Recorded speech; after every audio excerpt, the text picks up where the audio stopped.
Claro que são realidades diferentes, o Brasil, Portugal e outros países e outros continentes, mas há sempre pontos em comum, por muito diferentes que sejam as sociedades, os contextos económicos e políticos, há desafios que nós podemos enfrentar melhor trabalhando em conjunto.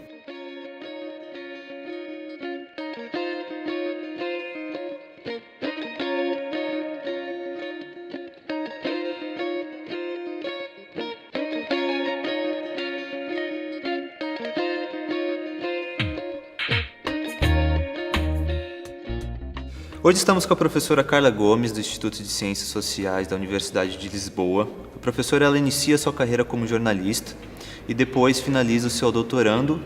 E eu queria saber um pouquinho mais, professora, do que se trata o seu doutorado?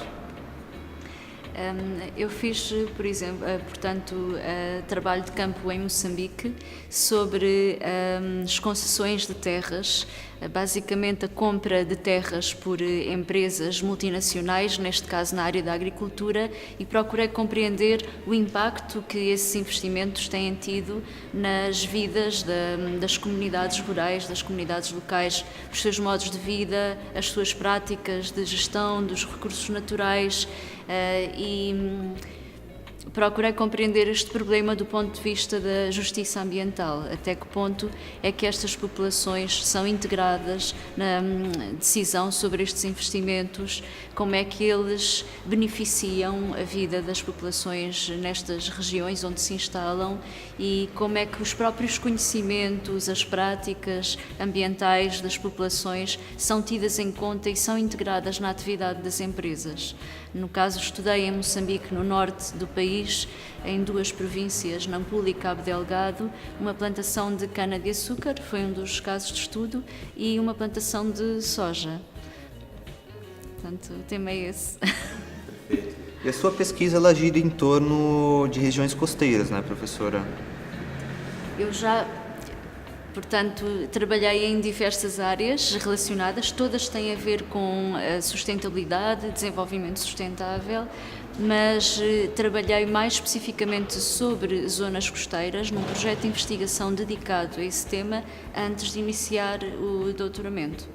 Portanto, no doutoramento escolhi uma abordagem um pouco diferente, não é especificamente sobre zonas costeiras, é sobre zonas rurais, mas há pontos em comum que são a sustentabilidade, portanto, os modos de vida das populações, as decisões políticas e como é que as populações são integradas nessas decisões, mas o doutoramento não é sobre as zonas costeiras em especial. Agora, depois do doutoramento, voltei a trabalhar mais especificamente na área da adaptação às mudanças climáticas, não só nas zonas costeiras, de uma forma integrada em territórios que podem ser municípios ou regiões. Neste momento estou a trabalhar mais especificamente com a região do Algarve, no sul de Portugal, uma região muito turística, a mais turística no nosso país. Isso tem uma série de implicações depois no impacto das mudanças climáticas, no aumento das temperaturas, dos eventos extremos. E, por outro lado, também estamos a trabalhar com municípios no Instituto de Ciências Sociais a acompanhar o processo de adaptação a nível local às mudanças climáticas também, mas abrangemos várias dimensões. As frentes costeiras, por um lado, e no caso do Algarve é muito óbvio o impacto que tem a mudança climática numa zona em que há uma forte concentração de população e de turismo no litoral. Depois, por outro lado, todas as outras áreas de atividade que podem ser a agricultura, a floresta, por exemplo, com um problema que é cada vez mais notório nos últimos anos, o aumento dos incêndios florestais. Tudo isso nós estamos a analisar e estamos a acompanhar os municípios no seu esforço de adaptação e de resposta a estes desafios. Perfeito. Seguindo essa lógica, o que tu acredita que a tua pesquisa ela pode contribuir para o aprofundamento dessas pesquisas no litoral, não só português, mas também no brasileiro? Eu penso que há muitos pontos em comum e daí ser muito importante nós encontrarmos em contextos de conferências, fazermos trabalhos conjuntos. Há sempre Claro que são realidades diferentes, o Brasil, Portugal e outros países e outros continentes, mas há sempre pontos em comum, por muito diferentes que sejam as sociedades, os contextos económicos e políticos, há desafios que nós podemos enfrentar melhor trabalhando em conjunto. Por exemplo, falava na questão do turismo.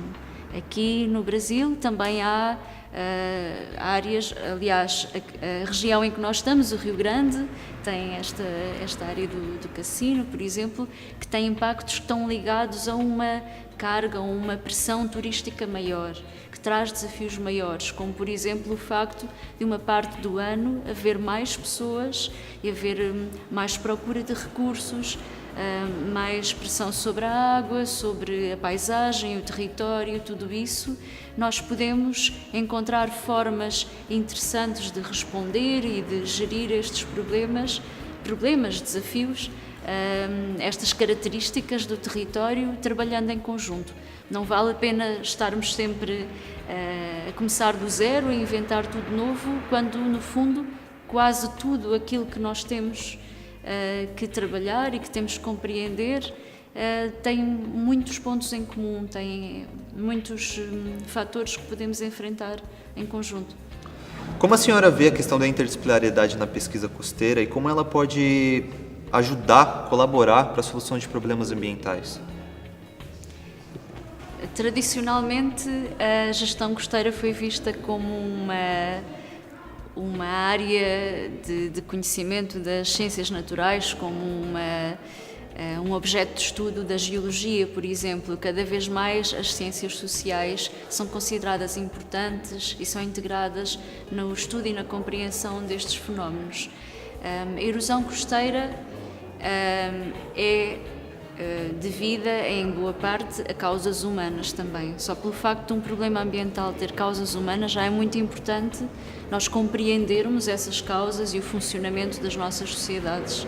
Por outro lado, também, o facto das zonas costeiras serem uma paisagem, hoje em dia, extremamente valorizada em termos turísticos, em termos sociais, ter uma influência muito forte e um valor muito presente nas nossas sociedades, faz com que seja necessário estudá-la também como um objeto social, político e económico.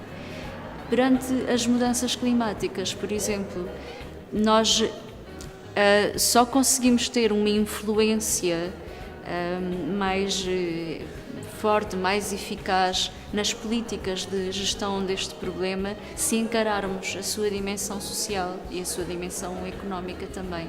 Temos que compreender como é que, por exemplo, uma determinada comunidade vive uma paisagem de praia, qual é que é o valor que esta paisagem tem, como é que os problemas que surgem de mobilidade, de construção, de pressão humana, como é que eles podem ser eventualmente geridos de outra forma, no sentido de um uso mais sustentável do território, mas não podemos compreender o problema, nem agir sobre ele, sem trabalhar diretamente com as pessoas, compreendendo, antes de mais, as pessoas. E para isso nós precisamos da antropologia, da sociologia, de uma série da história, e nós vamos ver na Braspor, e já vimos hoje, como é que a história, por exemplo, ajuda a compreender e a gerir estas dimensões.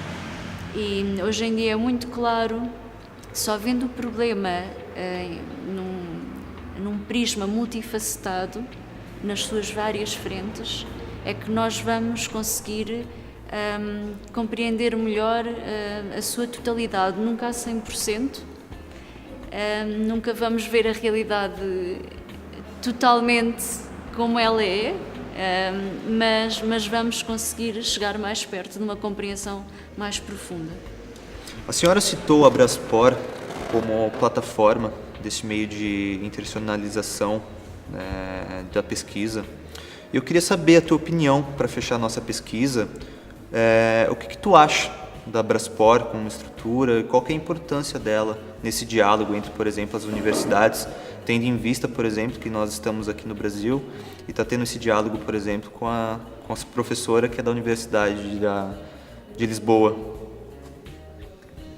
É fundamental hoje em dia no contexto da ciência alimentarmos redes internacionais e parcerias e por várias razões. Por um lado, cada vez mais as universidades têm que procurar afirmar-se ao nível do financiamento também, angariar recursos, e uma conferência como esta pode dar origem a projetos conjuntos que tiram partido daquilo que falávamos há pouco, a capacidade de encontrar pontos em comum e trabalhar em conjunto para compreender os problemas ambientais e sociais através daquilo que temos em comum e das nossas diferenças entre as várias regiões, os vários países. Por outro lado, uma conferência deste tipo pode dar origem, gera novas ideias, gera novas interações dinâmicas, pode dar origem a publicações, a projetos novos e hoje em dia em qualquer área da ciência é fundamental manter esta parceria, esta comunicação entre os diferentes territórios. A economia está globalizada e a ciência também está mais do que nunca globalizada, o que eu acho que torna o nosso trabalho muito mais interessante, esta oportunidade de trocarmos ideias e experiências e em cada conferência, em cada iniciativa conjunta, há a oportunidade de descobrirmos coisas novas e de desenvolvermos o nosso trabalho de uma forma mais criativa. Este processo de interação torna o nosso trabalho muito mais rico e é uma das coisas maravilhosas de trabalhar em ciência, é isso mesmo. Eu estou muito feliz por estar aqui no Brasil, por acaso é a primeira vez que estou e em pouco tempo já tirei um proveito muito grande desta viagem e espero que esta vinda aqui tenha frutos no futuro e que possa conhecer melhor o país e as pessoas. E é fundamental, o caminho é por aqui. Cada vez mais vamos ter que trabalhar em conjunto para sermos mais fortes. Professora, muito obrigado. Eu agradeço a tua presença hoje. As portas vão estar sempre abertas para a tua revisita. Muito obrigado. Muito obrigada, eu.